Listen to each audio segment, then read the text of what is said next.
Hello and welcome to Talk from Superheroes. Hey everybody, I'm Andrew Ivemy. And I'm Diana McCullum. And you're listening to Talk from Superheroes, where every week we discuss a piece of superhero television or film. And this week on the podcast, we were talking about the Space Jam, A New Legacy. Space Jam 2, as some say, if you're nasty and you just want a number in there. If you're better and preferable, it's the second Space Jam that doesn't involve space. The naming scheme of this makes no sense. No, they're in the web. They're in cyberspace. Ooh. Everything's a kind of space. Cyberspace Jam. This room is a Come space. on. Oh, well, then what are you even If complaining it was about? called Cyberspace Jam, actually, that would be a better title. Cyberspace Jam. Cyberspace Jam would make way more sense. Welcome to the Slam and the Cyberspace Jam. Yeah, yeah. All right. Well, we'll talk to Warner. Yeah. Like the trailers let you know, like it's in the cyber world, and everything is a space. What did he call the Serververse? The Serververse is what. But Terrible name. We'll get into more of it in a minute. A terrible name should be called Cyberspace Jam. Disrespectful that the movie just acts like the television series reboot didn't exist and already do all of it, but. We're going to get into everything about Space Jam. I like you're mad that they're disrespecting the famous Canadian show reboot. Hey, it was animated in Canada. That was a hit everywhere, though. That Was it a went. hit Oh everywhere? yeah, I yeah. thought it was a Canadian hit. I don't know if it was Nickelodeon. I don't know where it went U.S. But no. This wasn't like a Breaker High thing where it was predominantly Canadian, but some people in America. This or were I think Littlest Hobo. Littlest Hobo might be a better example. Breaker High, I think actually it's come up on iHigh There's Bio been Live. some debate. That did pop off in the U.S. to a certain degree. It was no Sweet Valley High, but that did happen. But yeah, I think Littlest Hobo, Due South, those are ones that really strike the Canadian chord. But anyway, I digress. We're talking about Space Jam, A New Legacy, today on the podcast. Before we get into the episode and get into the nitty-gritty and talk all the details, we want to thank our sponsor of today's episode. It is our wonderful friends over at tpublic.com. tpublic.com, where you're going to get your next favorite t-shirt or hoodie or tank top or one of those things, but in a different color. Now, or other things other than those, because you don't even need clothing. You can get stickers, laptop cases, cell phone cases, pillows, wall art, masks, lots of different options over at TeePublic. Stuff. Just stuff with nice designs. Stickers. I like stickers. The great thing about stickers is that you can really just make that design then into whatever product you want by sticking it on a thing. You get stickers, babe. Yeah. You understand the appeal of stickers. Assuming the thing is a stickable surface. Yeah. That's the only caveat with stickers. Yeah. So you get some surfaces and you're like, a sticker just won't stick to this. You try to put it on a pillow, It doesn't work. It's probably not going to work. No. But if you That's why some of them have pillows. If you as an order a option. pillow. Yeah.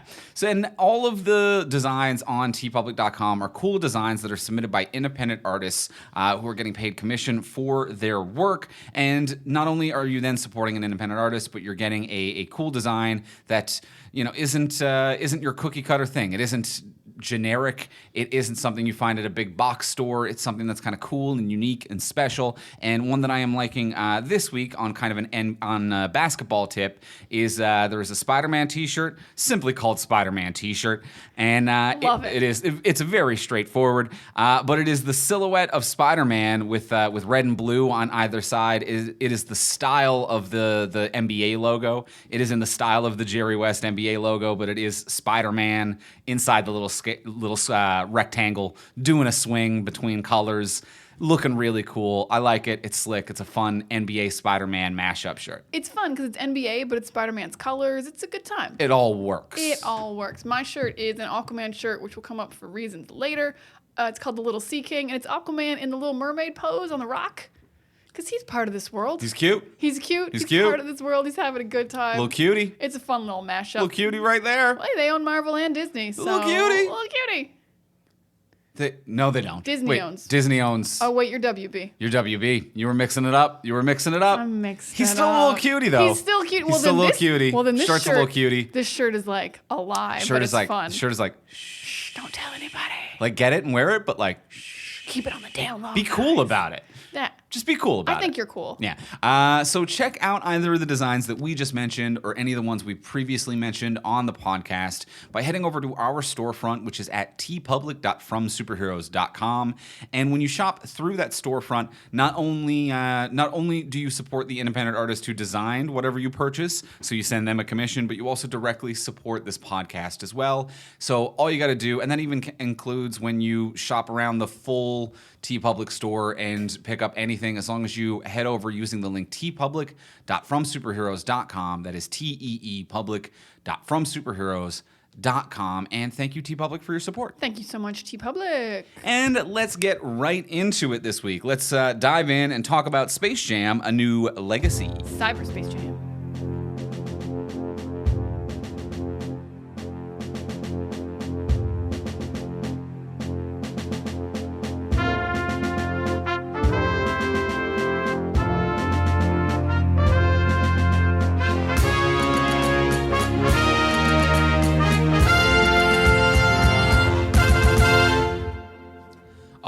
Right, so we have seen Space Jam: A New Legacy, Space Jam 2, Cyber Space Jam, They Jam Again. All of these are legal titles for the movie, according to me. 4 movies. We've seen many movies. Let's start with a simple question. Diana, did you like it? I liked it, but I think it's bad. I think the first time I've given that review. I had a lot of fun with all the Looney Tunes stuff. And I think pretty much everything with LeBron LeBron and any human beings or human-like people are kind of a mess and boring and way too long. The movie is messy. It's too long. There's too many themes, and none of them are great.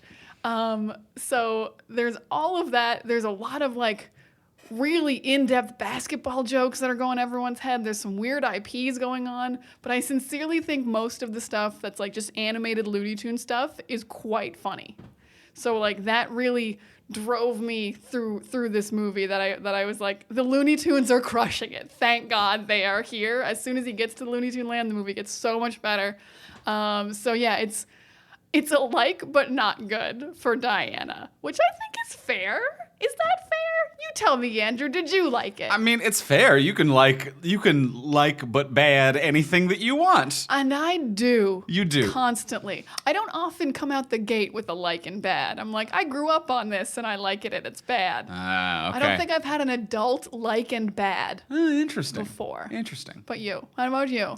I think it's just bad. You think it's just bad? It is just bad. I'm gonna roast this a bit. It's not tragically bad. Mm-hmm. It is bad enough that if we had kids, it would be this is something that the kids could watch and we would make fun of later, but I wouldn't be beating my head against a wall watching it. This is a family movie, much like the original Space Jam, and if you've got children, it is fine. You won't be mad at your life leaving a movie theater or your couch after having watched this. Mm-hmm. But you will want to get a moment away from the kids to make fun of it. It is a bad movie. It is a bad movie. It has no idea what it wants to be. No clue. I mean, we can tell that for the fact that it had 6 writers? 6 writers. It was 4 on story, 2 on screenplay or something. 4 credited writers for the story by, which is the most, or for the story by / screenplay by, 2 for screenplay by, but 6 writers total. I think there is 9 writers accredited, but 3 of them are for the original Space Jam / characters by. So, but 6 writers on this movie. Too many writers, too many stories, way too much going on. This does not need to be a 2-hour movie. Dear sweet Lord, help me now. This does not need to be a 2-hour movie. It absolutely should not. It's longer than a regulation basketball game, which is wild. That is bananas. So there was a point in the movie where the basketball game started, and we paused it because I needed to use the bathroom. I'm like, I'm going to pause it and pee. We paused it. We saw that there was an hour left in the movie, and they were starting the basketball game. They were about to do tip-off. And for those of you who don't know, including halftime, if you include halftime, that is the regulation length of a basketball game. Yeah, you could watch or play a full goddamn basketball game in real time for this movie. Every single shot, every single everything, single stoppage in between quarters, you could play in the time that it took the Toon Squad to beat the Goon Squad. Timeouts and like ref reviews would throw it off a little. Other than that, that's it. There were no ref reviews in this movie. So we just saw the entire basketball game. Bananas. Absolutely crazy. Because this movie's over once the game's over. There's not like a 20-minute epilogue where LeBron rejoins the NBA and gives the people back their powers. Like, it's just an hour of actual basketball. And what's nuts is even when you play actual basketball video games, like if you put on like NBA 2K21, you can play it in real time, so it is a 1-hour regulation basketball game. Most people don't. Even when you're actually actively playing a basketball video game, most people are like, 6-minute quarters are enough. Let's make this a tight 30. Not only is the movie as long as a real basketball game, it is longer than most people actively engage with playing a basketball video game. So it's unrealistic, unfortunately. It is also unrealistic. I hate to tell you this, movie, but that's not how long people play basketball video games. The audacity for it to be this long. I felt a few things as I watched this. I felt like they had absolutely no idea how to get LeBron to play a basketball game with the Looney Tunes. They did not have like a nice, clean idea like the first movie did. Like, we need one basketball player to teach us how to play basketball. They had no clue how to get him there. And it felt like there is 6 writers on this, but it felt like they never deleted the previous writers' storylines. Oh, no, they just added in. They just added in. They didn't delete a fucking thing. This movie should be an hour and a half. There should be one theme, which is basketball is fun. Yes. That should, or let people have fun when they play basketball. And that's all you need. Or no theme at all. I'm okay with no theme. The first Space Jam, no theme. And we did talk about it on our Space Jam episode that, frankly, that is a movie that shouldn't work, but it does because it is essentially a tight 90 minutes of sketch comedy. It doesn't have a theme or purpose, but it's just like joke, joke, joke. Let's keep it moving, silly, joke, joke, joke. You know, your average, it's just trying to be funny. Yeah. This tries to have 2 themes. One is have fun with what you do, which is a fine theme, and one that can be explored. And I think the other one is your children don't have to follow your legacy. Like, your children can do something different. Yeah, let them be who they want to be. Yeah, but those themes don't really go together well in the plot of this movie, and they shouldn't both be there. No, they don't. Yeah, you need one theme for a family movie. Yeah. You need one clean theme to follow through on. And then there's like, I don't even know what they're trying to do with Bugs Bunny's sacrifice play theme. I think there's supposed to be a theme there, but I don't know what it is. I don't know. Like, keep your family together? Sacrifice for your family? For those of you who didn't see it, I want to do like just a quick hit recap for those of you who didn't see it. Okay. And you get the basic plot. LeBron James you've seen it in the trailers. You saw it in the first one. Basketball player gets sucked into Looney Tune world. They play a basketball game. That's the simplistic version. Here's how complicated unnecessarily this movie gets. I might have time to like go to the bathroom while you go through this. It is. I'm going to keep it tight. LeBron James is teaching his kids to play basketball. He wants his kids to be as good as him at basketball. One kid is that good. Don't worry about it. He does not affect the plot at all. Perfect child. He has a scene about being perfect. He is perfect. He's inconsequential. He is never brought up again. That kid is dead. Forget him. Another kid likes video games. LeBron hates that. He's also medium on basketball. Yeah, and he's medium. LeBron wants him to be great at basketball, no interest in video games. So that's what's going on. LeBron goes to Warner Brothers, where somehow there is an AI named Algorithm who now runs Warner Brothers. Everyone's cool with this. No one has any other questions. Stop asking about it. Algorithm is real and runs things and exists. Shut up. Don't bring it up. Wait, let me ask. No. He runs it. It's Warner Brothers. Question from the back? No? No. We don't need it. It's Warner Brothers. All right? There's some executives. Algorithm tells them what to do, and they're like, we love it. Thanks, computer. That's the movie. Then LeBron goes into the basement. Now we're in computers. How? Shut up. Shut up about it. Don't ask any questions. We're in computers. Is it fun that we got in?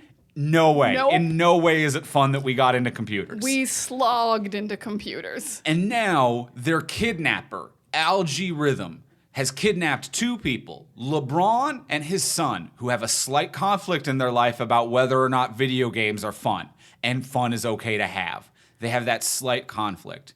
Their kidnapper, who has already successfully kidnapped them, he has won. Like He's got them. This is the ending to Dodgeball. They could roll credits. Like, the movie is hard over. He's 100% won.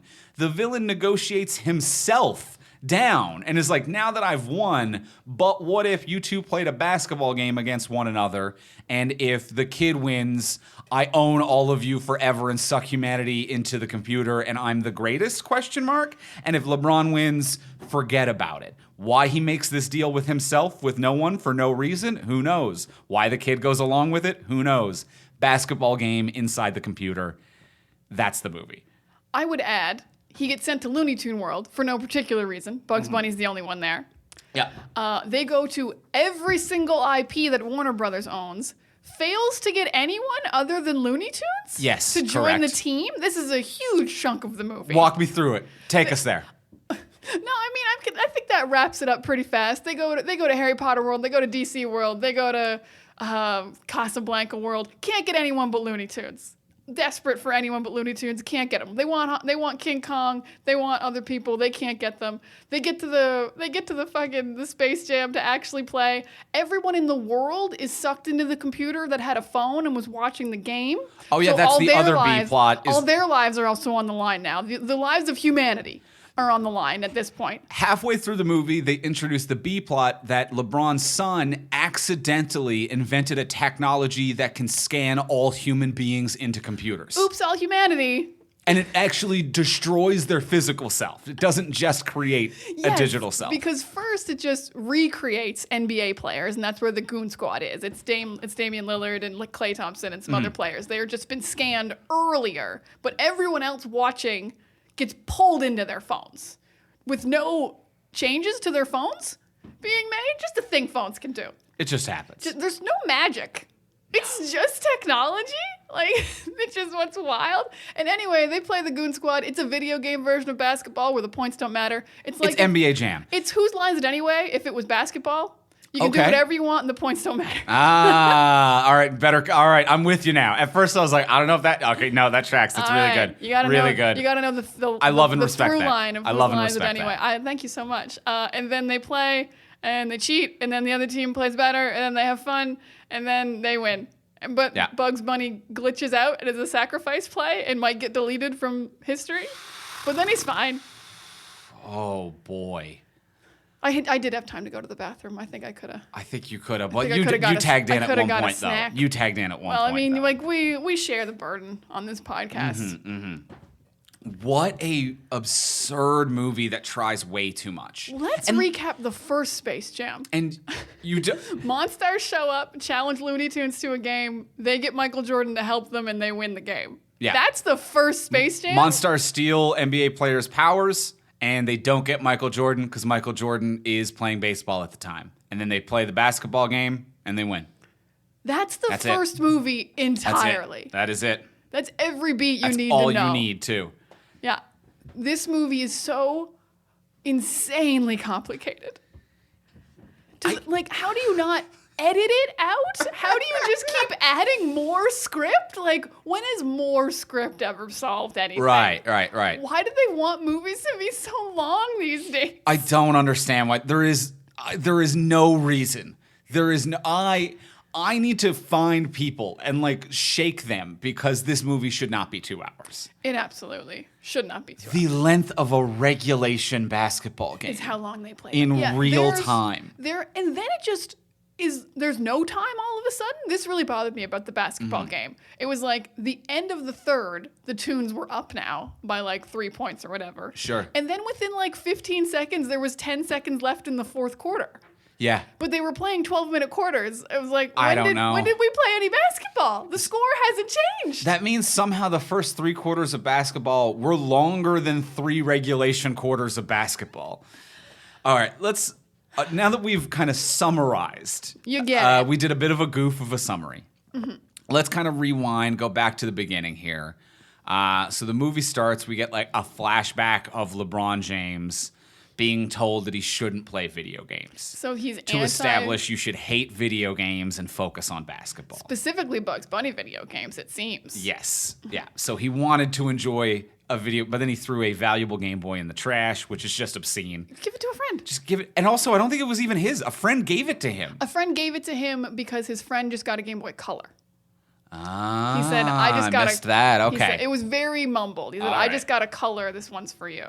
So he got an upgraded Game Boy and gave LeBron his Okay. old one. All right. This makes sense a little. So we're piecing it together, slowly piecing Space Jam 2 together. Yeah. I don't know that I feel like the only reason they even had this flashback was because the first Space Jam starts on a Michael Jordan flashback, so then you can go into the montage of the greatness. Yeah. So this is about the only thing from the original Space Jam that felt on point. Like, oh, okay, a montage of greatness. Mm-hmm. So that worked, I guess. He has won many things. That worked, but it weirdly reiterates what the theme of the movie is not. So, like, the first Space Jam, it opens on Michael Jordan and his father, which there's a lot of weird behind-the-scenes stuff there. Let's not get into it. It opens on Michael and his father, and Michael's like, I'm going to be good at basketball. And his father's like, that's great, son. And that's it. And then it's like, You got to practice hard, but... Cut to, like, a bunch of highlight reels. Wow, Michael Jordan was great at basketball. This movie starts with the mean character, like the mean, stern coach, being like, if only you give up your interests, you'll be the greatest at basketball. And then it cuts to the highlight reel, oddly reinforcing the theme of don't have fun and you'll succeed. It is a really weird way to start a theme that you then try to undercut later, which is you should have fun and can succeed without it, to start with the coach to be like, if you give up these fun and games and stop acting like a little shit, you'll be fucking great at basketball. And then it cuts to like, yeah, no, that coach was right. And LeBron is now the greatest because of it. Yeah, like he doesn't go to college. He goes straight from high school to NBA. Like he is just basketball. It is absolutely wild. And there's also like a sad undertone when he's like, this is your family's ticket out of being poor and stuff. Right. And you're like, that's a lot to put on this kid. Like, Jesus, coach. I mean, but then at the same time, you're like, he is the greatest that ever played. I don't know who's right here. Right. But yeah, I feel like the movie also misses the lesson of like, you don't have to push your kids this hard. Just let them do what they want. Like, you're super rich. Yeah. It should have just opened on like a young LeBron being like, I'm good at basketball. Like, that's it. Like, have him play a high school game and be good and have fun. Or like choose to not play video games himself. Like if a friend of his was playing video games and he'd be like, I don't got time for that. I gotta Right. play basketball. If it was self-motivated. It's too early to get into the what would you change, but there's so many throughout There's this. so many changes. Right off the bat, I would say that this opening works if it's LeBron as a kid playing like high school ball with his friends and he is having fun. And then we see all these flashes of like greatness and he's forgotten what it was like to be a kid and have fun again. That is like immediately so easy. You just open and you're like, basketball is fun when you're a kid. And then at some point it now became a job and he's forgotten what it's like. I mean, I don't feel like they would do that because I just feel like LeBron would be like, no, basketball's a job. I just don't feel like LeBron James himself would agree with that. Okay. Because he definitely goes to work every day. I mean, yes, And it's a joyful job. Like you definitely can there's a have legal fun. contract involved. Yes, it is a job. I just feel like LeBron wouldn't agree with that theme, and that's why it's not the theme. But you think LeBron agrees with the rest of the themes? And that he does learn to have fun, though, and to be goofy and not take the game seriously. So he obviously must agree with the theme. Or at least not care about the theme and cash the paycheck and do whatever the script says. Hear me out. There is a bit of a dark undertone to LeBron throughout this movie. Oh, horribly, yes. Okay, right. Yes, right. of course. Because every time he's like, oh, let's have fun, guys, and he's like with the Looney Tunes doing something fun, he then looks at Algae Rhythm with this incredibly broken expression. And I'm like, he's just pretending to have fun. Yes, thank you. He was just pretending to have fun. Yeah. He didn't actually think basketball was fun at any point. At some point, And it was like a dark passenger kind of thing. Like he was just playing along to fuck over Algae Rhythm and get his son back. at some point, he figured out that having fun is the job, and if he performs that, he can win. And that's all he did. He just performed it. Like, and I'm not saying it in a way like LeBron doesn't know how to act. I'm like, no, the character of LeBron chose to pretend to have fun because he figured out that was the theme and how he was going to beat Algae Rhythm Yes. and also motivate the tunes. I could not agree more. And It is it's a so haunting. dark. It is a haunting visage I think it of happens pure like terror. 3 times. Yes. Oh, yeah. Oh, Where yeah. he's smiling, he's having fun. His face just drops as he looks at Don Cheadle and he's like, I'm going to fucking get you. Like, I put on a show of fun to get the Looney Tunes excited and make them dunk. I'm the greatest of all time for multiple reasons. I feel nothing. I have no joy right now. I only have one thought and feeling, and it is to destroy you and bury your body in the digital earth. And that is it. But I have deceived Bugs Bunny into my dark lie. And Don Cheadle is shook. Yes. Yeah. A This- computer is fucked up by how, like, robotic LeBron James is. I actually feel like that's kind of a cool movie. Like what we were describing of this like tricking Bugs Bunny, the ultimate trickster, the Loki of cartoon characters, like getting one over on him. Right. And making him believe you're having fun. This is the ultimate achievement. It's crazy It's horrifying. It is I'm true so horror. glad you It agreed is true horror. that this is what LeBron is doing in this movie. There was part of me that almost expected like the Thriller video ending. Like when he is walking his child to that like video game conference at the end of the movie, just to jump there for 1 second. Like he puts his arm around his kid, he's walking him to the video game conference, turns around and looks directly at the camera, and we see like horror eyes light up within him to be like, oh, he is Ali G, or like he's a monster. Like it felt like one of those things to be like, we're all safe. And then he looks directly at the camera and acknowledges the terror that will follow us everywhere. That is LeBron James. Or just, I would believe a sad ending where they escape from the computer and he's like, all right, get to basketball camp. This changes nothing. You're playing basketball. Yeah. Okay, I'm so glad we both felt this haunted LeBron. I fully felt it. Amazing. Absolutely incredible. It's such a weird choice of him, the man. Like he also is the executive producer of this. He clearly had a lot of say and a lot of sway in what this movie was and looked like and was shaped as. That he accepts the role of the villain at the beginning, which I think is actually kind of a brave move to be like, I am going to be someone the audience is rooting against for the beginning of my movie. It's brave, but a little stupid. It's a little stupid. There are so many things about LeBron in this movie that confuse me for a man who definitely had final say over everything that happened. Absolutely, he did. The absolute undeniable amount of jokes about the Heat and the Cavs is insane. That didn't bother me one bit. There are so many of them. Yeah. References to like, oh, you played with Superman on the Cavs, or like you left the Miami and the Cavs, and jokes about Miami and the Cavs and Miami and the Cavs. And I'm like, we get it. He played on 2 teams. Right. I don't know, and like maybe this was just the 6 writers thing, and every single writer had to have one joke about the Heat and the Cavs, and they didn't cut any of them or something. This was just so weird to me. I was like, is he proud that he played on so many teams, or is he? I don't understand why we keep bringing this up. It just didn't do anything for me. It was so weird to me. I disagree on that. I actually found those jokes quite funny, and I was kind of with it for each one. I think I liked one of the ones Don Cheadle delivered, which was like, "Look out, Lakers."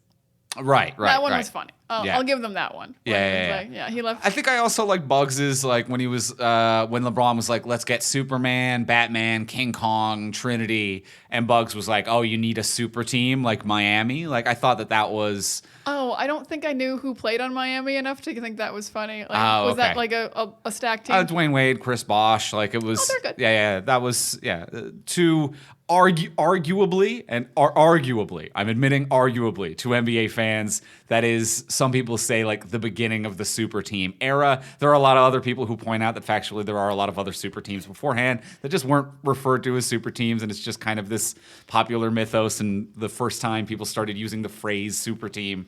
But that's the joke there. He had good support. He had good support, all right. But there's also weird things about LeBron, because you said, like, as you said, he's set up as a villain as a father. And then he has this weird whole thing where he's like, I'm heading to Warner Brothers. Do you want to come with me? They want to pitch me a movie.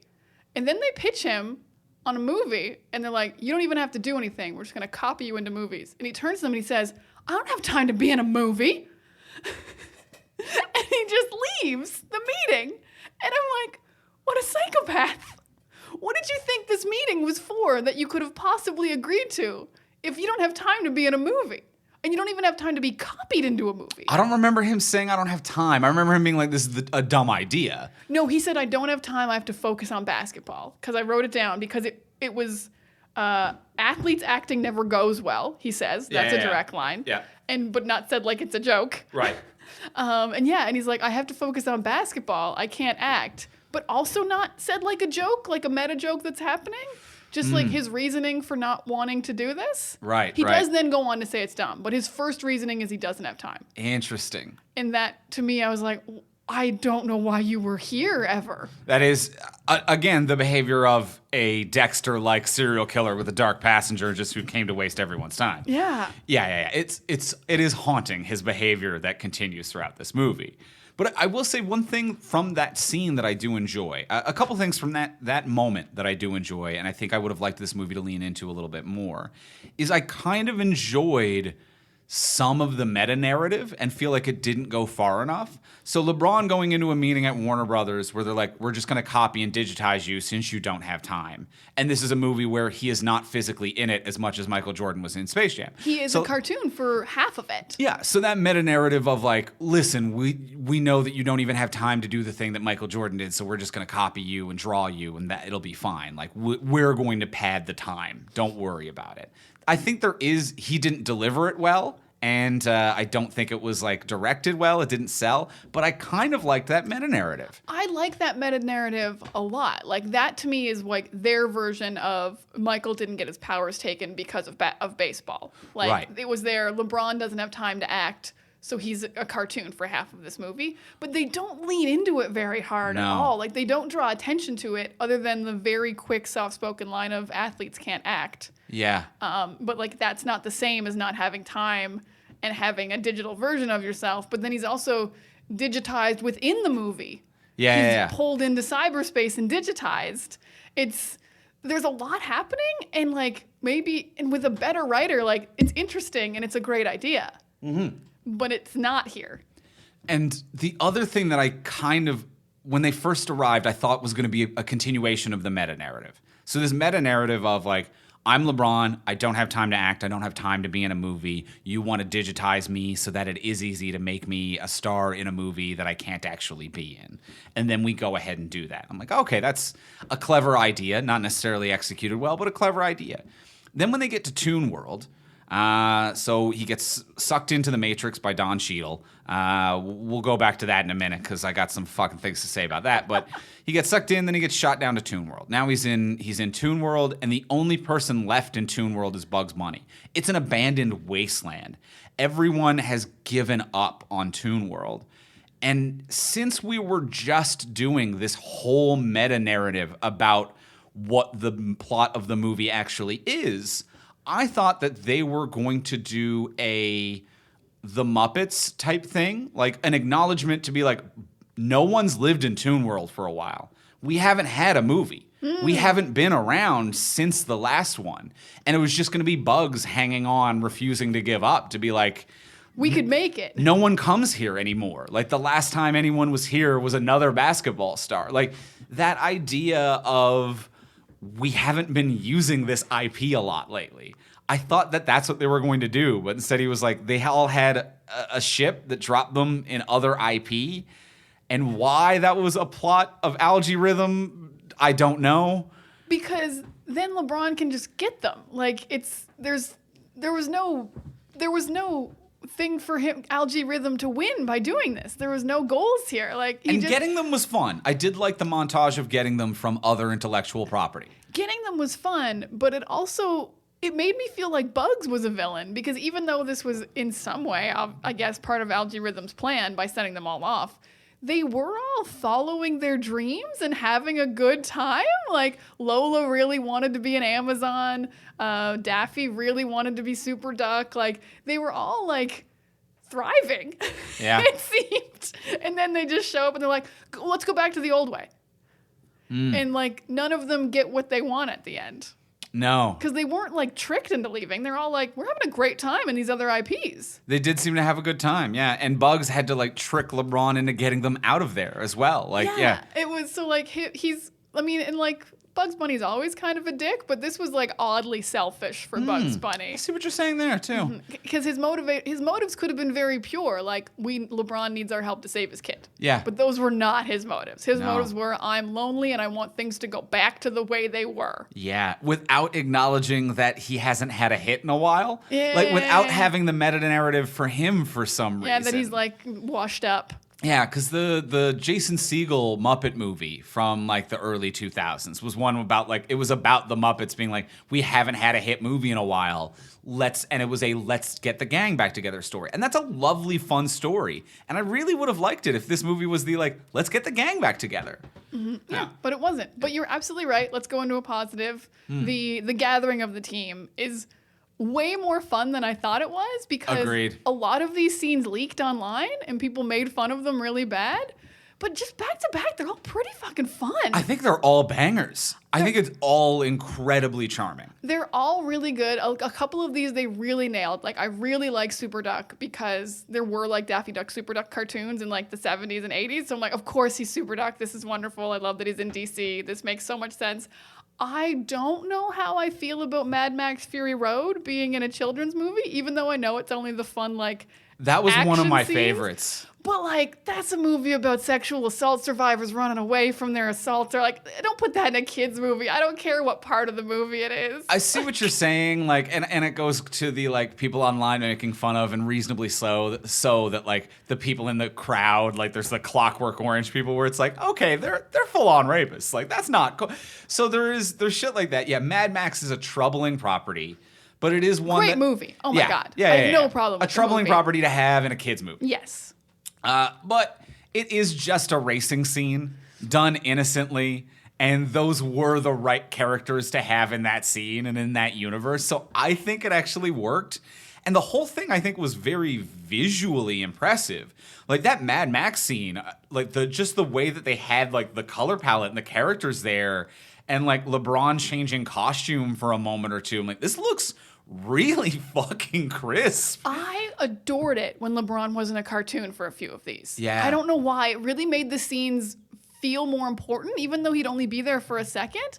And, like, yeah, this is what I meant earlier when I said everything that's animated really landed. I think maybe because they had to write it earlier because it takes longer to do. Like, they just really had to lock it down. But, yeah, all the animated stuff absolutely super works. All of these are really fun. Yeah, when LeBron is, like, physically LeBron in the Matrix one and in the Mad Max one, I'm like, oh, this feels better.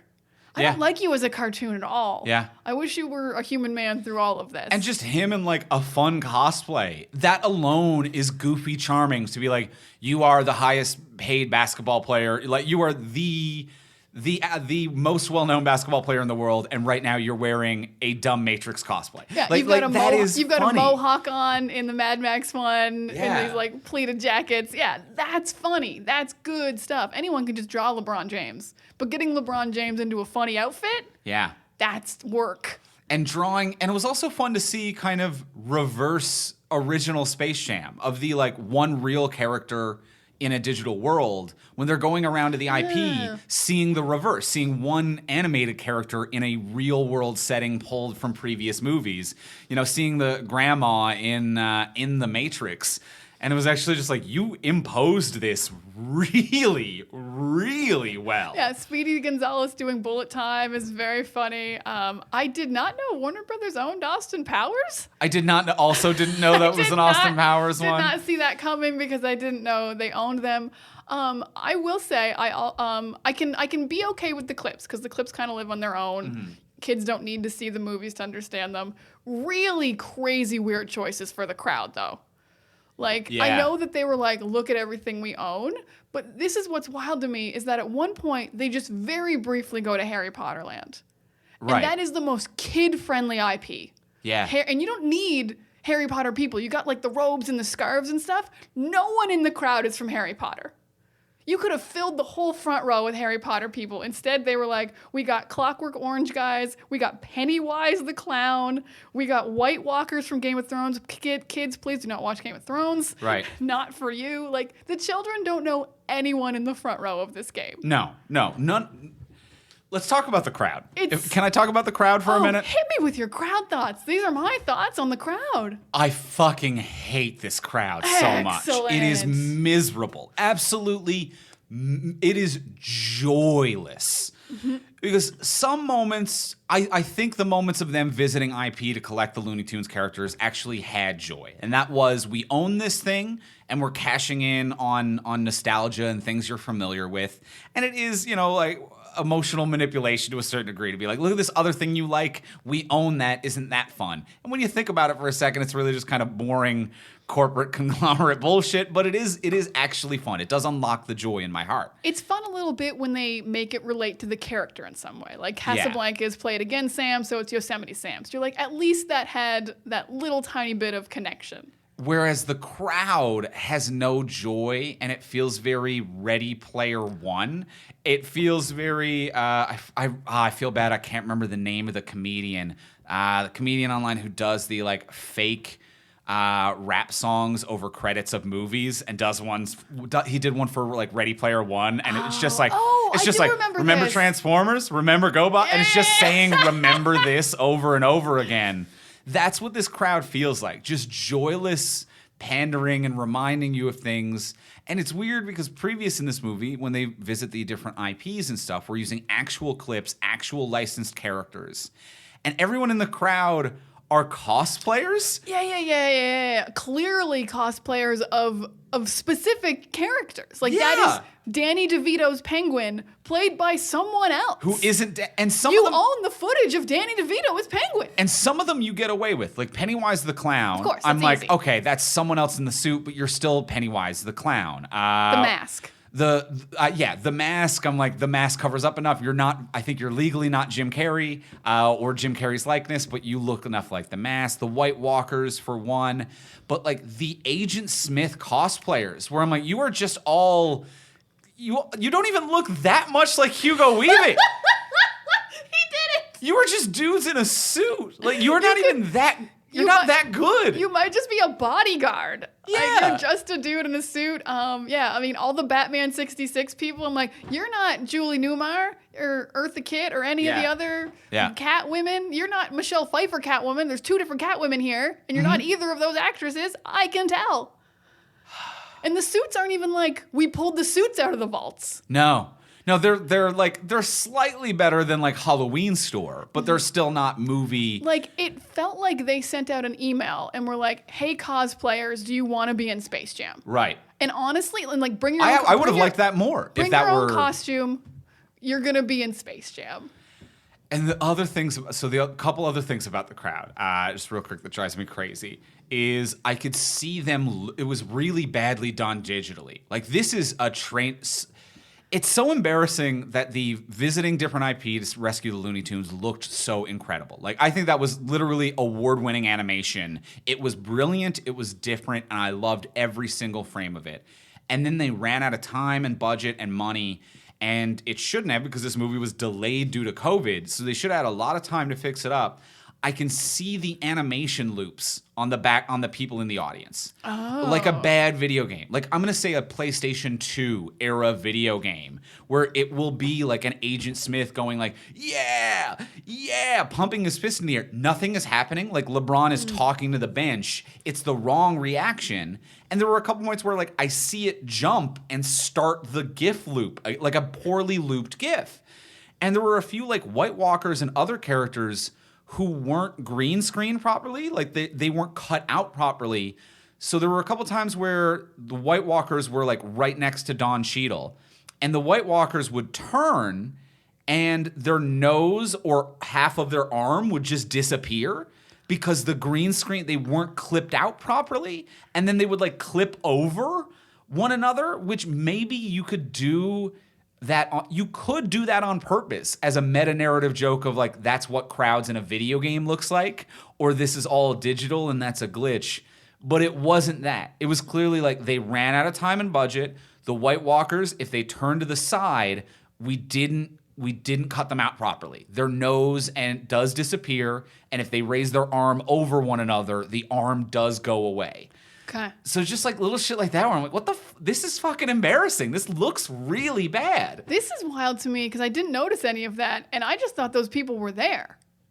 Like, I was like, that's why the cartoons aren't next to the crowd, because you had real people behind Don Cheadle. Right. So why aren't there just a mix of real and fake together then, if those are CG'd? Well, I think they're all real, or like, well, many of them are real. Obviously, like, King Kong's not real. Yeah. But I think... But, like, the Animaniacs are there, and, like... Right. I think many of them are real, like the ones that are real people, but they just cut them out badly. Like, it's all fucked up. It is all fucked up. Weird. Really embarrassing visual effects. All right, here's my problems with the crowd. I love these problems. I hate them, but I love them. I agree with them. My problems with the crowd, it doesn't feel quite like what Ready Player One does, which is like, remember this, remember this. To me, I felt like I was watching a movie that said, you should get HBO Max. Look at all the things we have. It was just an ad. It was just an ad. It wasn't even trying to be like nostalgia ridden. It was just like, you bet you didn't know we own Austin Powers. Like, just like all these things. Like, honestly, I was like, man, Warner Brothers does own more stuff than I want, than I thought. They kind of got me in that way. But then when I realized what they were doing, I was like, fuck you guys. You can't get me to get HBO Max. I'm in Canada. You're not going to get me HBO Max. It's not available. But maybe I would now, because this kind of worked, and I'm mad about it. So that's what a mad thing I am about the crowd. Just like everything they own is there, just so they can be like, get HBO Max. Here's a shot we can use in every HBO Max commercial now. Right. Forever and ever and ever. I never thought about that. That is a good promo for HBO Max. Everything's Here are together. the things we have. The other thing I hated about the crowd is they all had to stand up for this whole fucking basketball game. That's your line. They've been kidnapped. I was so pissed off that ye didn't make them seats. Oh my God. This Don Cheadle is an evil, evil man who didn't give these poor people seats to watch a basketball game, and he kidnapped millions of people. Only 2 rows of people can see this game. Right. Because they're humans standing behind each other, not in elevated seats. Yeah. So only the wife can see the game. The kidnapping's all right, though. I'm mad about the kidnapping. I'm more mad because Don Cheadle is trying to put on a show. Right. He is here to entertain, and he wants these people to follow him and know his name and love him, and he didn't give them seats. You got to give people seats. If you want people to love you, you've got to give them seats. You've got to give them seats. And also, Daffy Duck has a great line about, I'd hate to see the line for the bathroom. And I'm like, yeah, no seats, probably no bathrooms. No bathrooms. This place is a mess. We have to get out of here. Yeah. You have to win, LeBron. Yeah. No seats. Crazy. Yeah. If King Kong uses the no bathroom during the full regulation length basketball game, we're all ruined. We are ruined. Clockwork Orange are here. Like, then this is bad. I also found it just distracting and visually overwhelming. It was just way too much all of the time. There's way too much color, and also there's like the force field constantly fritzing around the court. It's way too busy. It became just kind of like visual pudding. Like it just all kind of mashed into nothingness pretty quickly. The goons are also just like too much is going on with all of their goonness. Like over-designed. They're constantly moving, and like too much of them is going on. I'm like, I can't even figure out why we can't beat you. Because I can't get a beat on you and what you do. Right. Like a few times Wetfire, which is a funny name that I don't think they know is funny. They don't know how to make a joke about it. It's funny on paper, like just saying it, I'm like, Wetfire, that's fucking hilarious. But it's not funny in the movie. There's a few times Wetfire like phases through people who are trying to take a charge because he's just water, and I'm like, oh, okay. But a lot of the time I can't feel what any of them are doing as a power. Right. It's like they're like looping through their bodies and like they're circling them. They also filmed the actual players really badly too in that flashback. Okay, this was the other visual effect thing that I want to talk about. That made me nauseous trying to just like, and it's just Dame and Clay with like one line each, and I'm like, I feel sick. It very badly green screen. What was with the camera work? So that was, again, to compare it to the original Space Jam. Original Space Jam, brilliant. They absorb actual NBA players' powers from actual NBA games. Mm-hmm. And I've not seen a behind-the-scenes thing that draws attention to it. I actually don't know how they fucking filmed it. We discussed this on our first episode. We do not know how they did those scenes. To the point where I'm like, did they legitimately, during halftime of a Knicks-Phoenix game at Madison Square Garden with a full audience, film these scenes? Because there is not a single noticeable moment of green screen. The hand-drawn animation of basketball players losing their spirits and getting dragged into a ball in the stands is flawless. Like I don't know when and where they filmed it. It looks like it looks like they filled a stadium, actual Madison Square Garden. It's wild. It is the players at a celebrity event that is all digital. Their shirts say All-Star, but I don't know anyone where the men and women play together at the All-Star game. Yeah, they had the description. The kids said it was a charity pickup event. Oh, okay. But they were all wearing, and the digital stuff in the stands said like the NBA All-Star Weekend. So like that didn't make sense, but whatever. Whatever. But it was all digital. Like it was badly green screened. I could see the green silhouette around, and not even and this was what frustrated me the most. The NBA players, I get it. NBA basketball players, NBA and WNBA players, they're not actors, one, all right? Two, they're very fucking busy, and they live in different cities across the country, difficult to film. I don't think any of them were even on, it seems like they weren't on the same day filming.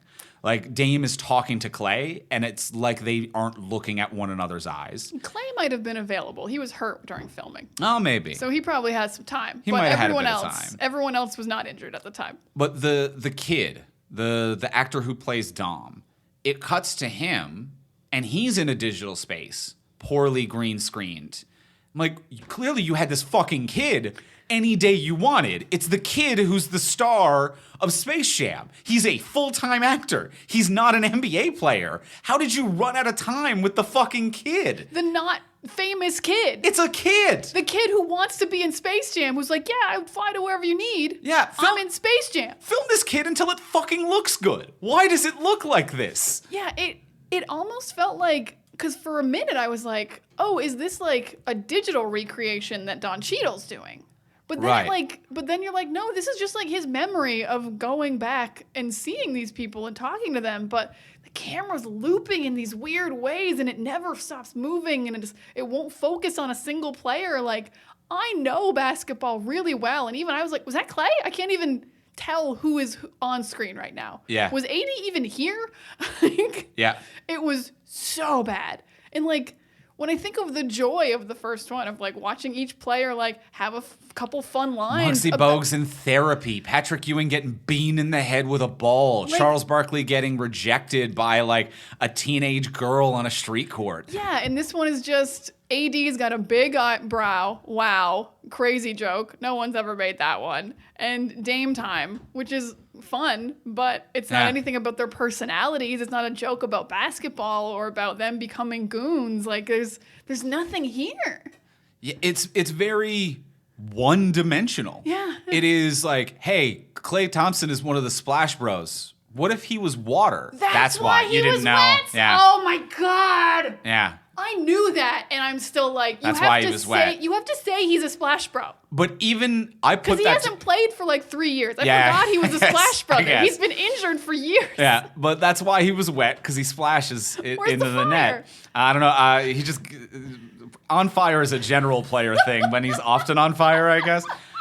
Jesus. But either way, that feels like the most one-dimensional, like, dad joke possible. Like, it almost feels like LeBron, a human dad, wrote that. Was like, what if a splash was wet?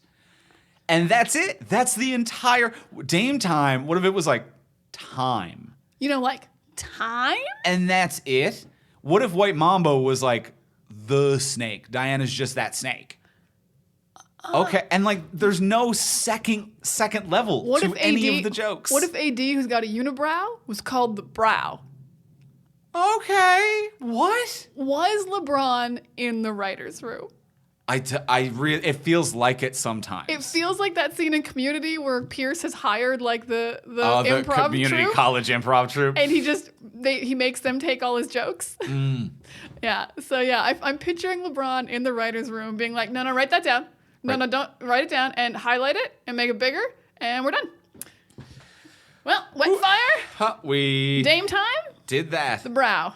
Figured it out. Can't believe that they had no funny scenes with any NBA or WNBA star. Nothing. Not a single. They had one scene, all digital, none of them in the same room, not a single joke. This movie is 2 hours long. Yeah. And they couldn't find the time to give these people, and like, I'm one of these stars. I'm so pissed off right now. You got like 10 seconds of human screen time, and then you were nothing as a monster or a goon or whatever these guys are called. Yeah. Ugh. The Goon Squad is what they are. Yeah. Infuriating. Absolutely hated the Goon Squad.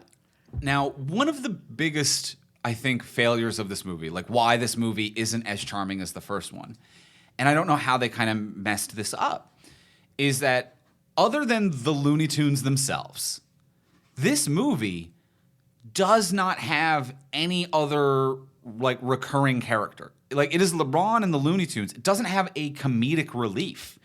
So all of the other actors in this movie, and even some of them are quite good, they don't have any comedic actors. Like, when you compare it to Space Jam 1 with Wayne Knight and Bill Murray, two comedic stars. One, Wayne Knight being like a hammy, sitcom-driven, over-the-top, I'm going to give you way too much, this character's way too much. And Bill Murray being like, I am small, understated, but I breathe and exude comedy, and it's smooth. Wonderful. And in this movie, we have people like Don Cheadle, who I actually think airs on the like comedic side of dramatic actor. He can be in a comedy, and he knows comedy, but he is the straight man in a comedy movie, and he knows how to play that well.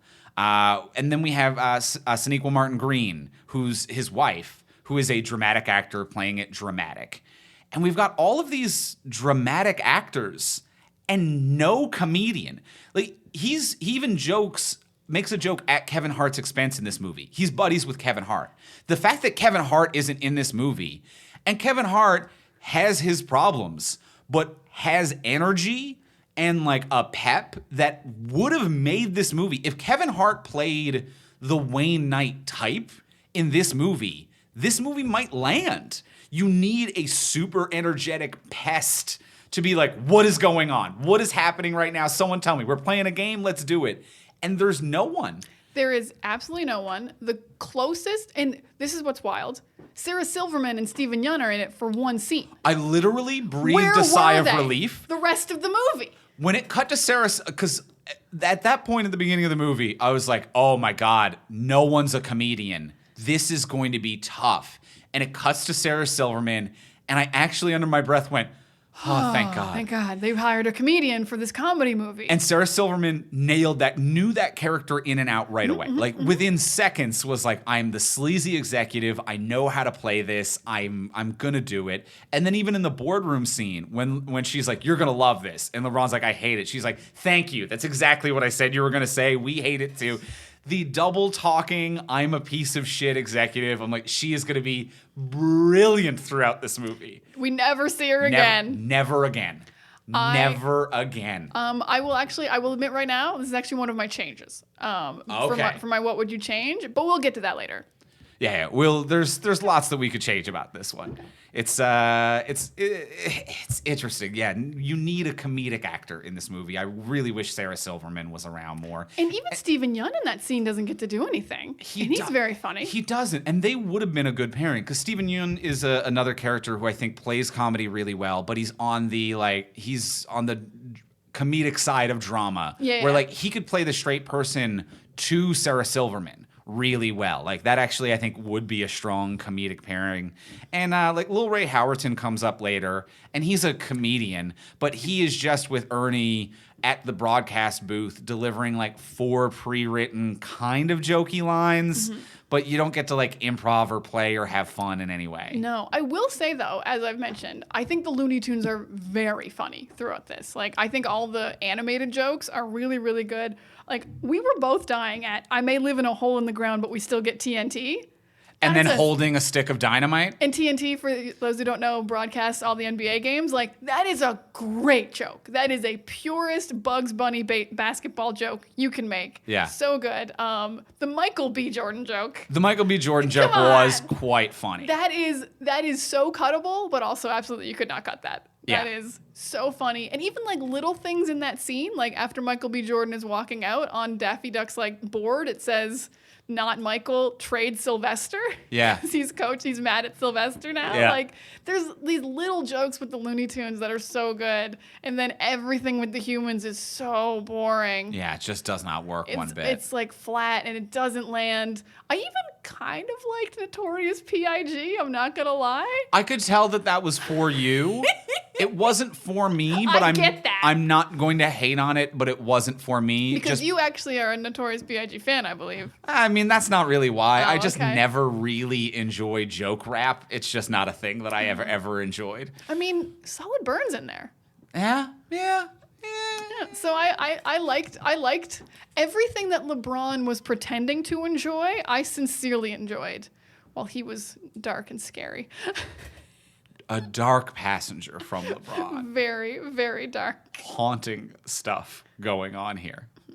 I will say another big negative for me that like I super took my enjoyment out of this was that this was nonsense ball. Oh, you don't like that it was a goofy nothing game? I wouldn't mind if the points weren't different. Like if you can just jump around, you can move the net. Power-ups, yeah. That's cool. But the fact that they just got like 700 points in a second, I'm like, well, I don't even care then. Yeah, I'm with you. Like this isn't like, 2-pointers and 3-pointers. Like this is nonsense. I don't give a shit. And then also, I think to add drama, which they needed to do to add tension, at the end of the air quote basketball game, they go back to it being regular pointed basketball because they realize they painted themselves into a corner where they don't know any way to display tension otherwise if we don't have a traditional numerical counting system. So like up to that point you score a bucket and it's like that was 1170 quadrillion points. That and was some zippity 2 points. You did it. And then at the end of the game it's like LeBron got a dunk. We're down by 1 now because the dunk was worth 2. 2 points is what a field goal is worth in basketball. So now we could either get a 2-point field goal or behind the 3-point line worth 3 points, a traditional basketball goal. Like it was just such a we don't know how to display tension other than reverting to the original rules of basketball. Yes, and this is what was so terrible because it's LeBron's final move. He does I think 2 power-up jumps because his son throws one under his feet and does a crazy slam dunk and he posterizes Don Cheadle and he still gets 2 points. The scoreboard didn't even go like, whoa, it's too many points or anything. They were like, 2. 2. That's basketball. Whereas earlier posterizing gets you 400. Yeah. So there was no tension via the point system. Just like, oh, okay. Like when the spider lady just like dunks like 18 times on LeBron's head, I'm like, you got to inbound it. This is dumb. You can't just do this. You got to inbound. I'm so annoyed right now. They don't even know, even with your This is like when you were mad about no fouls in the original Space Jam. They got an ejection in this one, which I liked. That's true. That's true. Yeah, there was a did T like and an that. ejection. Yeah, I even did though like Foghorn that. Leghorn came back, which you can't do after you've been ejected. That's what I said. But this is Dom ball. It's not regular basketball, but Dom ball sucks. Yeah, Sorry, Dom. It's a shitty video. Your game sucks. There's no stakes. And I would get sick Also- of jumping after 5 seconds. Yeah, and also this is a movie that refuses to acknowledge that the video game NBA Jam existed and was a gigantic hit for decades. Yeah. The fact that when the kid first shows LeBron and shows Algae Rhythm and shows anyone, he's like, it's like basketball, but you jump really high and get on fire. And LeBron looks at it like it's haunted. And dude, you had a Game Boy for a minute. You know what the game NBA Jam is. But then he said no to all video games forever. But yeah, a very popular game. Even I know what NBA Jam is. Yeah. I didn't play games. You do quadruple forward flips in the air while literally on fire. It's a game that's kind of been done. Yeah. I think my last thing I need to talk about Space Jam. Yeah. And I'm sorry that it's another negative. I really did actually kind of enjoy this part of this movie. This guy's name is King Algae Rhythm. Uh-huh. And the music in this movie sucks. Oh, okay. Well, it's... okay. You're holding the character Algae Rhythm. You can't... It's algorithm. I know. But his last name is still It's Rhythm. still Rhythm. And I don't need him to be music-based. But I Yeah. either need his name not to be Rhythm or for there to be some banging music in this movie. Right. It's upsetting. The first original Space Jam, killer soundtrack. I listened to the entire soundtrack today. I think there's 12 songs. I found 3 that I liked. Okay. And none of them that really got me. There's definitely no bangers. I haven't listened to it like you, but even just watching the movie, I'm like, there's no banger. Within the movie, no bangers. There's a John Legend one that's not in the movie that's just on the soundtrack that I quite liked. That's Okay. about it. Well, John Legend crushes. So that's not surprising. But yeah, so no bangers. This guy's name is John G Rhythm or whatever your name is, Algae Rhythm, because that's algorithm. Porky Pig has the best song in the movie, and that's illegal. Yeah, that should be a crime. You should be ejected from the game. That shouldn't be allowed. It's very, I'm saying this like a joke. It's kind of genuinely upsetting. Space Jam original means a lot to me. The music's very good. Yeah. And I wanna jam out to some Space Jam tunes. I would have been way kinder to this movie if it was the exact movie with bangers. Honestly, I would still want it to be a better movie. I had high hopes. Not necessarily high expectations. I was wishing this movie well. It didn't deliver. But if it was the exact same movie with a banger soundtrack, I'd be like, fuck, that was 50% of the first one. So, you're already at a passing grade. Just from having a banger soundtrack. Yeah. You got a banger soundtrack. You got an NBA megastar. Mm-hmm. You're halfway there. Yeah. But you don't have the soundtrack. You just got the megastar. Well, I think he's a better actor than Michael. Yeah, I'll agree with you there. There are a few moments here where there are a couple of moments where he delivered lines really well. And LeBron, just as a human being, has kind of a goofy smile and sometimes a fun energy that actually is kind of he's definitely a goofier and more playful human being than Michael Jordan is. Taco Tuesday is very fun. Yeah. He's just a nice, kind man, I think, for the most part. He does some stuff that annoys me within the NBA, but Sure. I got no actual problems with LeBron, and I think he did pretty good here. Yeah, I agree. I just wish he had someone to work with or play off of, and it wasn't just a sound booth, because for the most part, I think he's doing a lot and trying his best, but the section of this movie that works is just a Looney Tune cartoon. Mm-hmm. The section of this movie that works is Looney Tunes interacting with Looney Tunes, and maybe there's a basketball game going on in the background, but none of the human components really work because no one has a scene partner or a comedic partner. Don Cheadle has no one. The kid seems to be alone in most of his shots. LeBron has no one. It's the kid or the kid and Don Cheadle who are not a comedic duo that's crushing it. And a lot of scenes with those two. Yeah. Probably too many. back in the real world, too, there is a character we couldn't even figure out who had screen time. His agent, friend, I figured manager? it out from the IMDb. Uh-huh. Because this guy is named Malik. The guy who gives him the video game in the flashback is named Malik. So this is Okay. LeBron's like high school friend. Okay. So I don't know if he's his manager or security or whatever. I will say the greatest comedic actor in this movie is that security guard. Yeah, the security That guard does a really security good job. guard crushed it. Yeah. Does this name tag say LeBron Finder? That's your job. And him being on the phone being like, I'm going through a tunnel. No, he's not. He's not in a tunnel. He lost LeBron James. That That is guy very good comedic ruled. performance. Weirdly deletable scene because I don't know who the character, like the character the security guard's talking to. I'm like, I don't know who you are. They haven't said your name out loud. What are you doing here? It's very deletable, but it's also the only funny human being in the entire movie. So Yeah, it's tough. You got to keep him. It is tough. It's weird. It's him and Michael B. Jordan. Don't know what that. Yeah, Michael B. Jordan is fun though. Mm-hmm. I almost wanted a return or a callback to the first Space Jam with Michael B. Jordan, because Michael B. Jordan is there because this movie is produced by Ryan Coogler, From Creed. And I think two of the writers wrote on Creed. Yeah, I checked. believe so as well. Yeah, so there's a Creed connection here. But either way, Ryan Coogler is friends with Michael B. Jordan, and they work together quite a bit. And the joke when Bill Murray shows up in Toon World in the first one, and they're like, how did you get here? And he's like, I'm friends with the producer, because the producer of that movie was Ivan Reitman, the director of Ghostbusters. So I'm like, why wouldn't they just at least call back one joke from the first movie? One joke. I think that is my last thing that I want to say on this movie. So to again summarize a positive, because I don't want to be that dickhead. The Looney Tunes stuff is fun. LeBron James is a better actor than expected. You're right, that security guard was great. Michael B. Jordan's fun. Not a lot of reference to the first Space Jam. I would have liked maybe that callback I just referenced. Bugs Bunny makes a joke about getting TNT. One of the broadcasters is the Monstar he beat in the last game, Charles Barkley. So I'm like, there has to be a joke there that you watch Charles Barkley on television, a man who is a Monstar that you've defeated in the past. No reference other than the Monstars being on the sideline to them playing a basketball game before, really. Yeah, I mean, they said like twice it's been 25 years, or Bugs Bunny also had a line that was like, that sounds familiar, but it's not. That's not really anything. That's not like I'm like, you made your arm long again, or, you did something that you did in the first one. I don't even know, but. And no Michael Jordan, which is actually tragic. I'm very surprised. Very, very surprised. I am actually not surprised. I didn't expect that. I didn't expect him here. This is a new legacy. This is not Michael Jordan.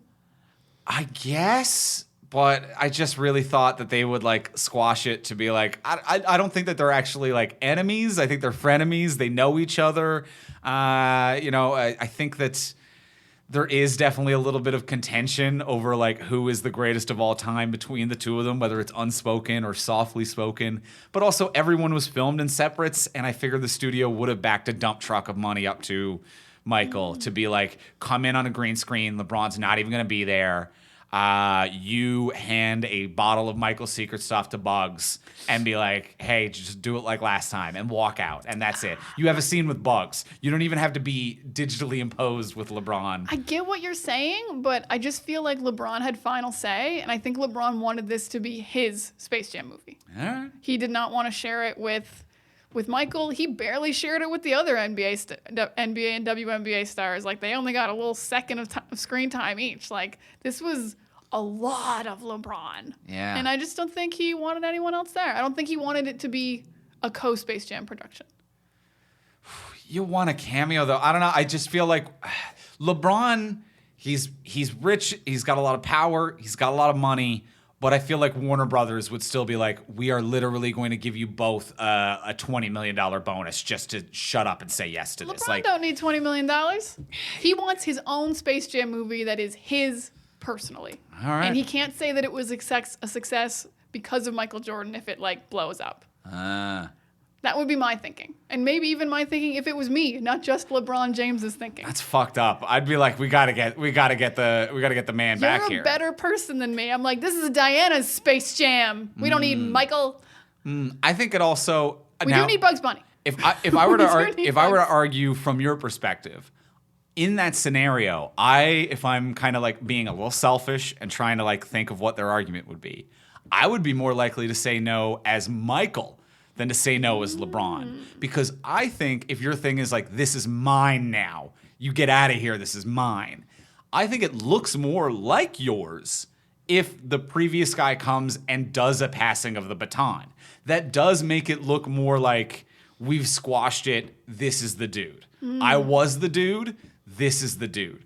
I honestly think that makes it look more like LeBron's if Jordan is there. And I could see Jordan being like, no, I actually don't want to hand anything over to him. He took that personally. Yeah, he takes that, as we know, he takes that personally. He was given some snitch cam footage. Yeah. And he took that personally. Yeah. Yeah, I think it's mine. But I also don't know these men. Yeah, neither of us do. No, I doubt anyone who listens does. They're very... If anyone knows either of these guys, though, let us know. Shout out to them. Maybe we could tag them. We'll tag LeBron. They're checking their tags, I'm We'll sure. tag LeBron, and we'll be like, hey, why no Michael? Why no Michael? Hey, Jordan. Hey, Jordan. That was a decent joke. I did like that. All right, so I think that's it for me for Space Jam. I'm feeling good. A new legacy. A new legacy. Let's go in for the close. Let's ask the final question of what would you change? So now that we've discussed what we've discussed, what would you change about this movie if you could change anything? But before we do ask that final question, we want to remind you once again, here we are, hat in hand, asking you for, well, I guess hat in hand implies money. In this scenario, we're asking for a favor, which is to subscribe, rate, and review on Apple Podcasts or wherever you get your podcasts. Wherever you get your podcasts, like subscribe so you'll never miss an episode, review so people know that you like us and that we know you like us. Our egos are as important as our download numbers. They're equally important. Download numbers valuable. are a little more important, but they're my close to... ego is so important. I would not let Michael Jordan in my Space Jam movie. I'll put my ego aside and be the bigger man to have a more successful project. So please, the reviews and subscriptions are actually more important to me to get the download numbers than it is for my personal ego. But yes, take a moment. It's a free thing to do. I know every podcast you listen to tells you this. There is a reason. There is a reason that every podcast tells you this, and it is because Al G Rhythm is in the machine. Oh, and shit! Yeah, this is the algorithm that we've been talking about. Don Cheadle's been fucking us. He's been bugging us. Fucking us over. So the algorithm will only recommend us to new listeners and put us in people's podcast feeds if a podcast gets more subscriptions and ratings and reviews. And then people who don't listen will start getting like recommendations for us. And then maybe they click and they'll check the reviews and they're more likely to download and become regular listeners. That's how we grow and expand. It's basically that and word of mouth. So rate, review, subscribe, or share on your Twitter, Facebook, Instagram, TikTok, whatever you got going on. Share it online, and that really helps us get out there and grow and expand, and it means the world to us. And that's how you help the show for free. If you do have even $1 to help the show, literally $1. If you don't, we understand, but if you have $1 or more, head over to our Patreon page because you can kick that into to us, become a subscriber, and get cool bonuses for it. Now we have our hat in our hands. Now it's the hat in hand. This is hat in hand section. We have hat in hand. Yeah, we got cool bonuses on our Patreon. If you would like to support us monetarily, you can get Tech from Superheroes a day early at the $10 level. You get extra episodes of this podcast every single month, a full-length episode about a project we do, about a property we will not cover on the regular podcast. It's a lot of fun. And you get all the old ones when you sign up. Also really fun. Everything I've just said, really fun. All really fun. So head on over to Patreon. You can hit us up at patreon.com/fromsuperheroes. That's patreon.com/fromsuperheroes. Check it out. If it's not in the budget, we understand. If it is, think about it. Have a look at the page. Have a look at what your budget is. Even if it's $1, I know that don't seem like much, but they add up quick, and they really do make a difference in our life and for the life of this network. And now, let's go in for the close. Let's ask the final question of what would you change? Diana, what would you change? All right, I touched on this earlier, but my big change is a little less kid, and then we really need to change Don Cheadle.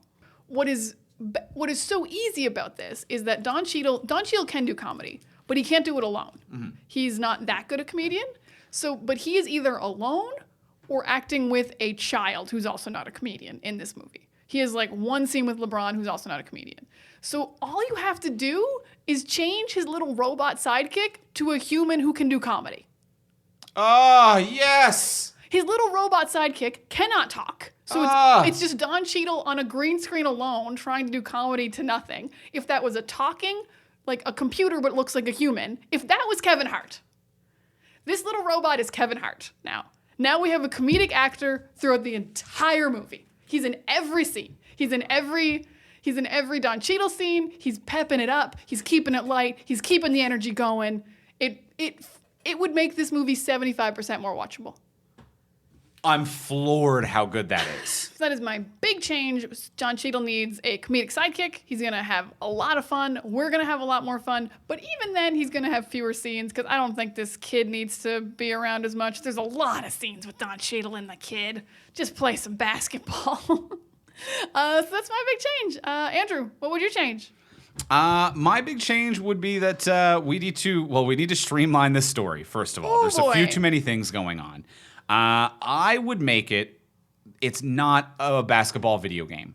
Get that plot line out of there. Oh, no. There's no reason for, you obviously need to play basketball. You need to play basketball. But it being a basketball video game, air quotes, with with power-ups and silly things to be like, well, that's the only way we can make it silly. It's the fucking Looney Tunes playing back. Michael Jordan's arm got real stretchy in the last one. Yosemite Sam shoots a man. It's already inherently silly. And also, of all the things Warner Brothers owns, a video game isn't one of them. If Warner Brothers owned 2K Sports or something, and this was an actual basketball video game they were selling, would it be a bit of a sellout kind of a product promotion? Yes, but it at least would canonically make sense. Get rid of the whole the video game thing. The video game thing is gone. The rift between LeBron James and his son is that his son is into computers, but maybe it's the older teenage son, and he is working on the algorithm. I want algorithm to be created by the kid, and that's the tension. Like, the kid doesn't want to give up what he's created, and then it does look like jealousy and anger when LeBron's like, don't hang out with that dude. Because as it is right now in the movie, when LeBron's like, don't hang out with that dude, he's kidnapped all of us. But if that was a creation of his child, and he was like, delete this guy, I hate this guy, it would be like, you've always been saying that because you don't support the fact that I created this world. Like, look what I've done, Dad. Look how amazing this is. It would be way more interesting, and it would look much more like jealousy and actually give a reason for them to have a rift between one another, to be like, hey, look what I've created. Isn't that amazing? Why aren't you proud of me? Why are you making me delete and give up the one thing that I've done? And then you can also do that because, like, we have this weird B side plot in the movie as it is, where the kid accidentally creates the ability to scan people into a digital world, which is bananas. Nonsense. It is absolute nonsense. But yeah, I think it should be a side effect of algorithm. Like, the kid's accidentally created an evil, like, maybe he used his dad's connections to get a job at Warner Brothers. Like, I'm talking like just out of high school, maybe like just getting a job. Like, the age of LeBron's other older son, who is a more reasonable challenge at basketball to his father, because you would be a person old enough to have some basketball skills, but also to have job opportunities in different realms and maybe actually have a coming of age going somewhere else in life. Because when you're as young as Dom is in this movie, it's like, okay, you like a lot of shit. You could be into wheelies, and like that, those shoes aren't going to be your fucking life. Like, you're a kid. But if you're leaving high school and being like, Dad, I'm not going to university to play ball, I'm actually going to take this job at Warner Brothers because I've come up with a whole new digital algorithm that's going to change the way that they do their entertainment streaming. And isn't that exciting? That's what I would do. The son is the older teen son leaving high school, and now it's a coming of age, cats in the cradle, like, is my son his own man story, and he creates algorithm by accident, or accidentally evil, on purpose, but accidentally evil. Yeah. And then I think everything coalesces so much better. I think that absolutely works, especially because it's just so dumb that Dom spends like 45 minutes not acknowledging that like the Toons are gonna be killed if he wins. And they've all been kidnapped, and it's all terrible. Yeah, like there's a lot of he's not like at first he doesn't hear it, but then he's just talking to LeBron. They He do. just- he They play knows. 1 hour of a regulation They basketball play an game. entire hour of basketball, and he does not acknowledge that like even if you're cool with living in the cyberverse, which I think he is, and maybe that's why he's like not worried about that, the Toons are gonna die. He straight up said, I'm gonna delete the Looney Tunes. Yeah. That's not nice. No. And LeBron could be like, hey, we've all been kidnapped. Your mom's right there. She's been shouting at you, and you can't hear her. Weird. Yeah, it's dumb. It's dumb. They But have yeah, an hour to talk. Yeah, he would be in much more denial if it was his own creation. Yeah, because they do treat it like very similar to like your typical superhero battle, where like when two superheroes have to face off, you're Batman v Superman, where it's an easily explainable scenario, but the first punch is thrown before it's explained, and then it all happens too quickly. But typically in movies, that's like a 15-minute window and not a 1 hour regulation basketball game with timeouts and halftime. Like, you know, like there's not substitutions. Yeah, time happening. where you're both on the bench for a little bit, looking at one another awkwardly. So like it doesn't quite work in the doesn't same way work. it does when heroes fight heroes and things are too complicated. But yeah, that's my big change. It's the older kid, no video game, created algorithm. And it is accidentally evil, and maybe the kid wants to go into tech and not be a basketball player. I love that. I'm happy for the kid. Yeah, right? Better for the movie. Way better for the movie. Way better for the movie. And I love yours. I love yours of changing Don Cheadle's sidekick to an actual comedic human being. Yes, please. Please, not just a computer that's whispering things to him that you doesn't get to talk. Mwah, chef's kiss. Thank you so much. So much better. All right, well, that is going to be it for this week. That's going to be everything for Space Jam: A New Legacy. And a new legacy it is not. We disagree. A legacy to be forgotten, not a legacy. I don't know. What's the opposite of a legacy? A memory? A Oh. So yeah, like some kind of a memory of some sort. All right. Well, that's it for that. We're going to be back next week, and Yeah. we're going to be doing Super by James Gunn. Oh, that's right, because we're building up to the release of Suicide Squad, which Yeah. is creeping up so fast. It came out of nowhere. Yeah, especially when it's not on Suicide. It's not Suicide Squad's fault, but I feel like the pandemic has created a backlog, and I feel like movies have queued up. Oh, yeah, And they're just- Suicide Squad filmed during the pandemic, I'm pretty sure. So it feels like they skipped the line. Like it feels like I'm watching a lineup down the block to get into like into a concert or something, and someone just walks right to the front. And I'm like, Suicide Squad, you can't do that. You can't be here yet. James Bond didn't go in yet. James Bond's right there. James Bond's been standing in this line He's for been 2 waiting. years. James Bond has been waiting so long, and Suicide Squad is like, we don't give a shit. We We're know the we know the Suicide owner Squad. of the club Yeah. and just skips. Absolutely, I agree. Very weird how fast it's creeped up on us. But yes, so we're doing a James Gunn movie as a little build up. So we're going to do Super. So we'll see you next week for that. In the meantime, if you want to get a hold of us, you can reach me on Twitter at Ivimey, Ivimey. You can reach me at Words of Diana. And you can reach both of us at From Superheroes, and we'll talk to y'all next week. Bye.